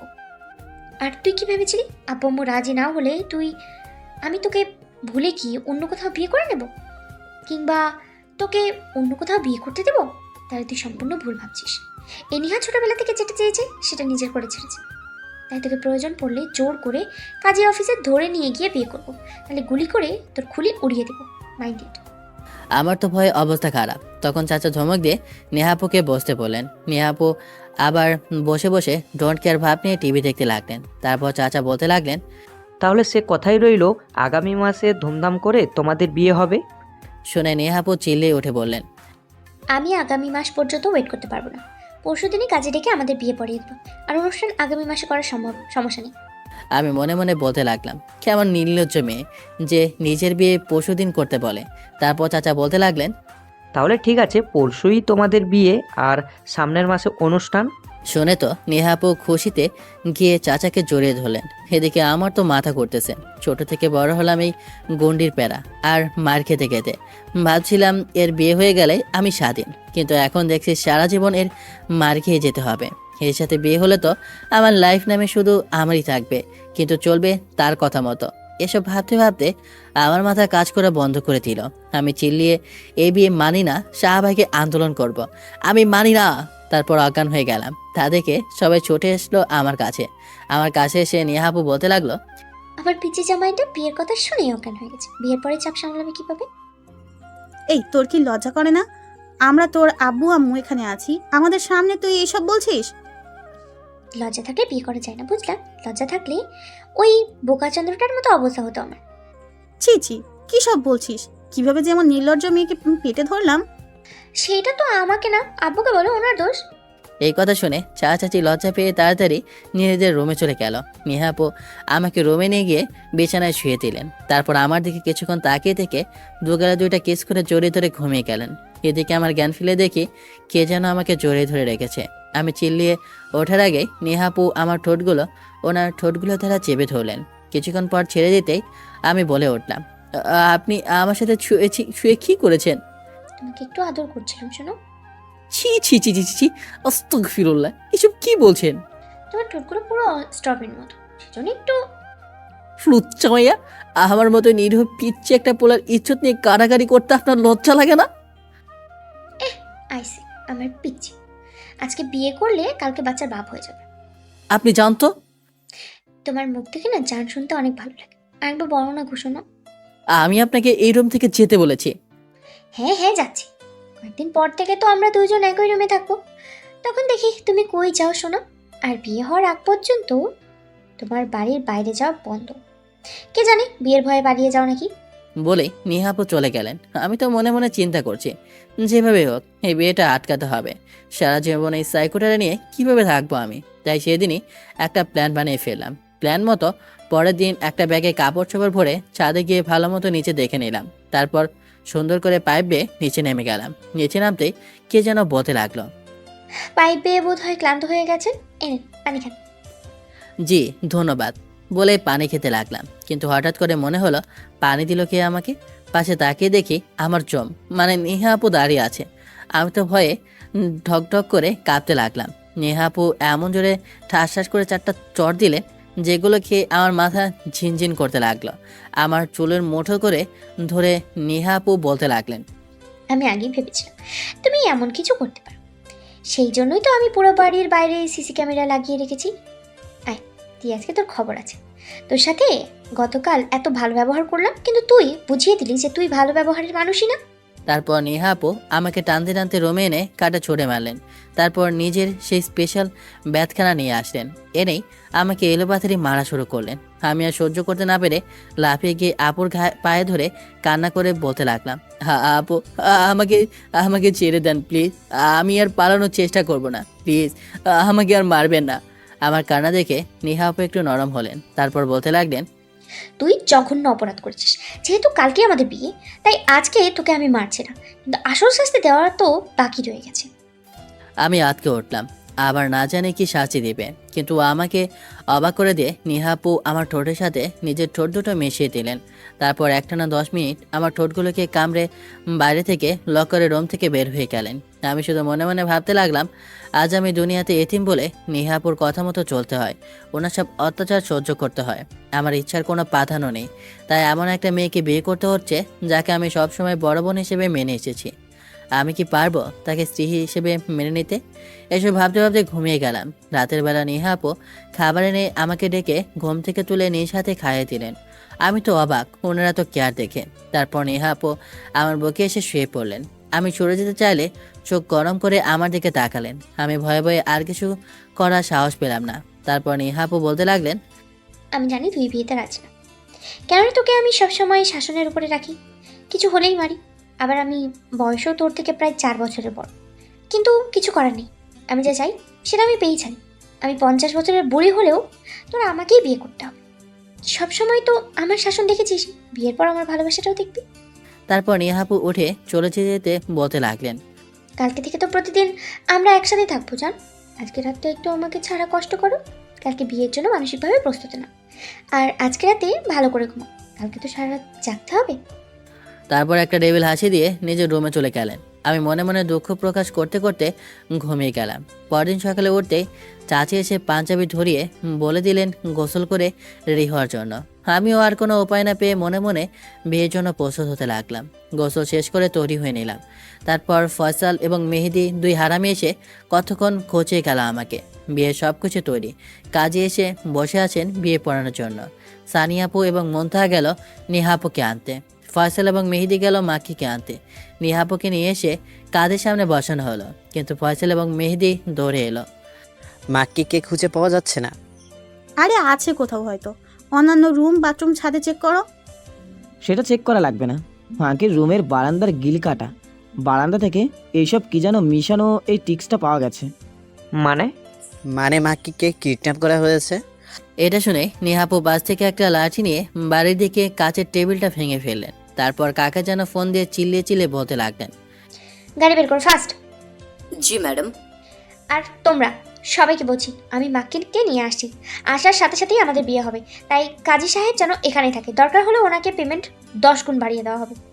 তারপর নিহাপু গাড় সহ কোথায় যেন যেতে লাগলো। এদিকে আমার জ্ঞান ফেরার পর বুঝতে পারলাম আমাকে একটা রুমের মধ্যে চেয়ারের সাথে বেঁধে রাখা হয়েছে। এমনকি আমার চোখ মুখ সহ বেঁধে রাখা হয়েছে, তাই কিছু দেখতে পাচ্ছিলাম না, আওয়াজ করতেও পারছিলাম না। কিছুক্ষণ পর কে যেন দরজা খুলে বলতে লাগলো, তাহলে তোমার জ্ঞান ফিরেছে জানেমান? বলেই আমার চোখ খুলে দিল। আমি তো তাকে দেখে পুরো অবাক হয়ে গেলাম, কেননা এটা অহনা। আমি কথা বলার চেষ্টা করতে লাগলাম, কিন্তু মুখে কাপড় বেঁধে রাখায় কিছু বলতে পারলাম না। তা দেখে অহনা বলতে লাগলো, তোমার কিছু বলার দরকার নাই জানেমান। একটু পরেই তোমার আর আমার বিয়ে হবে। এখন একটু কষ্ট করো, বাসর রাতে সব কষ্ট পুষিয়ে দিব। তুমি শুধুই আমার, ওই নিহাবতটা তোমাকে আমার কাছ থেকে ছিনিয়ে নিতে পারবে না। আমি বিপরীতে কিছুই বলতে পারছিলাম না, কিন্তু নেহাপুর জীবন থেকে সরে যেতে হবে বলে কেমন যেন একটা খারাপ লাগছিল। তাই তাহলে কি আমিও নেহাপুকে ভালোবেসে ফেলেছি? না না, এটা কিভাবে সম্ভব? ওনাকে আমি বড় বোনের মতো দেখি। আমিও না, এসব কী সব ভাবছি। তারপর কাজে আসতেই অহনার গার্ডরা আমাকে বাঁধন খুলে দিয়ে আমাকে নিজের কাজের সামনে বসিয়ে দিল। কাজে আমাকে কবল বলতে বলল, কিন্তু আমি কিছুই না বলে মুখ ঘুরিয়ে রাখলাম। তা দেখে অহনা তার গার্ডদের কি যেন ইশারা করলো। সাথে সাথে ওর সবগুলো গার্ড আমার দিকে বন্দুক কুচিয়ে ধরল। আমার ভয়ে পা কাঁপতে লাগলো। তারপর অহনা আমাকে বলতে লাগলো, তুমি যদি আমার না হও তাহলে তুমি কারো নও। তুমি কবুল না বললে তোমাকে মেরে আমি নিজেও আত্মহত্যা করব। এখন ডিসিশন তোমার উপর। ঠিক আছে, আমি রাজি। বাবা কবুল বলো। যেই মুহূর্তে আমি কবল বলতে যাব, ঠিক সেই মুহূর্তে প্রচণ্ড গোলের আওয়াজ শোনা গেল। আমি সোজা একটা টেবিলের নিচে গিয়ে ঢুকে গেলাম। কিছুক্ষণ পর গুলি থেমে গেলে টেবিলের নিচ থেকে বের হয়ে দেখি অহনার গার্ডটা সব মরে পড়ে আছে। সামনে তাকিয়ে দেখি নিহাপু তার গার্ডদের নিয়ে দাঁড়িয়ে আছে। আমাকে নিহাপু টেনে একটা রুমের ভিতরে নিয়ে ঢুকিয়ে দরজার সামনে দুজন গার্ডকে পাহারায় দাঁড় করে দিয়ে গেলেন। এর মধ্যে নিহাপুর গার্ডরা অহনাকে একটা চেয়ারে পেতে দিল। নিহাপু গিয়ে আরেকটা চেয়ারে বসে বলতে লাগলো, তুই কি ভেবেছিলি তুই এত সহজে মাকিকে কিডন্যাপ করে এনে বিয়ে করে ফেলবি আর আমি কিছুই করতে পারবো না? আমি আরও আগেই ভেবেছিলাম তুই এমন কিছু করার চেষ্টা করবি। তাই আমি তোদের গার্ডদের ভিতরে আমার কয়েকজন গার্ডকে গুপ্তচর হিসেবে পাঠিয়ে দিয়েছিলাম। তারাই তো তোর লোকেশন জানিয়ে দিল আমাকে। শোন, বাকি শুধুই নিহার, না তো কারণই না। আমাকে ছেড়ে দেন প্লিজ। আমি মাক্কির দিকে আর চোখ তুলেও তাকাবো না। এমনি এমনি তো আর ছেড়ে দেবো না। তোর জন্য তো ভয়ঙ্কর শাস্তি আছে। যে আঙ্গুলগুলো দিয়ে তুই মাকে কি স্পর্শ করছিস সেগুলো আমি আর রাখবো না রে। এই বলে নিহাপু একটা একটা করে অহনার হাতের আঙ্গুলগুলো কাটতে লাগলেন। অহনার গণবিদায়ী চিৎকার আমি রুম থেকে শুনতে পাচ্ছিলাম, কিন্তু গার্ডরা আমাকে বাইরে যেতে দিচ্ছিল না। অহনার ডান হাতের আঙ্গুলগুলো কেটে নিহাপু তার গার্ড দ্বারা অহনাকে হাসপাতালে পাঠিয়ে দিয়ে আমাকে টেনে গাড়ির ভেতরে এনে ছুঁড়ে ফেলেই নিজেই গাড়ি ড্রাইভ করতে করতে বাসায় এনে আমাকে টেনে নিয়ে কাজের সামনে বসিয়ে দিলেন। তারপর কাজে বিয়ে পড়ানো শুরু করলেন। বাবা কবুল বলো। হ্যাঁ, মানে সাথে সাথে নেহাপু ঠাস করে একটা চর মেরে বলতে লাগলেন, কবুল বলতে দেরি হলে এখন খুন হবে আমার হাতে। আলহামদুলিল্লাহ, এবার মা তুমি কবুল বলো। নেহাপু 1 সেকেন্ডেই 3 কবুল বলে দিলেন। তারপর মেহেদি এবং ফয়সালকে বলতে লাগলেন, 10 মিনিটের ভেতরে যেন ও পাশের ঘরে থাকে, না হলে তোদের কপাল খারাপ আছে। জি আপু। তারপর নেহাপু বাসর ঘরে ঢুকতেই ফয়সাল বলতে লাগলো, চল চল এই হারামিরে বাসর ঘরে ঢুকিয়ে দিয়ে আসি, না হলে নেহা আপু আমাদের খবর করবে। হ্যাঁ চল চল। নাও মাকি, যদি কালকে বেঁচে থাকো তাহলে দেখা হবে। না না, আমি যাব না, আমাকে দোলা ছাড়। নেহা আপুর অর্ডার পালন করতেই হবে। আর হ্যাঁ দোস্ত, তোর স্কুলের সব খবর আমি নেহা আপুকে দিতাম। আর আমি খালি একবার তোদের বাগে পাই, তোর এই সানিয়াপুর কাছে এমন মার খাওয়ামো যে সারা জীবন মনে রাখবে। আগে তুই নিজে আজকের রাতটা বেঁচে থাক। তারপর ওরা আমাকে কোলে তুলে বাসর করে ঢুকিয়ে দিয়ে বাইরে থেকে দরজা লাগিয়ে দিল। আমি দরজা ধাক্কাতে ধাক্কাতে চিল্লাতে লাগলাম, ফয়সালের বাচ্চা, বরদোয়া দিলাম সানিয়াপু তোরে ঘরের সব কাজ করাবে। মেহেদির বাচ্চা, তুই নিয়ম করে মন্তার হাতে 3 বেলা ঝাঁটার বাড়ি খাবি। তোমার চিল্লানো শেষ হলে আমরা কি বাসা শুরু করতে পারি শোনা? ছি ছি ছি ছি, কি বলছেন? আস্তাগফিরুল্লাহ, আমি এখনো ছোট মানুষ, আপনি আমার মতো নিরীহ শিশুর এই নিয়ে টানাটানি করতে পারেন না। আগো আমার নিরীহ সোনামণি, আসো তোমাকে বড় বানিয়ে দিই। আসো শোনো, এবার খেলা শুরু করি। 3 রাউন্ডের কমে কিন্তু ছাড়বো না। বলেই আমাকে কাঁধে তুলে নিয়ে খাটে ছুঁড়ে ফেললেন।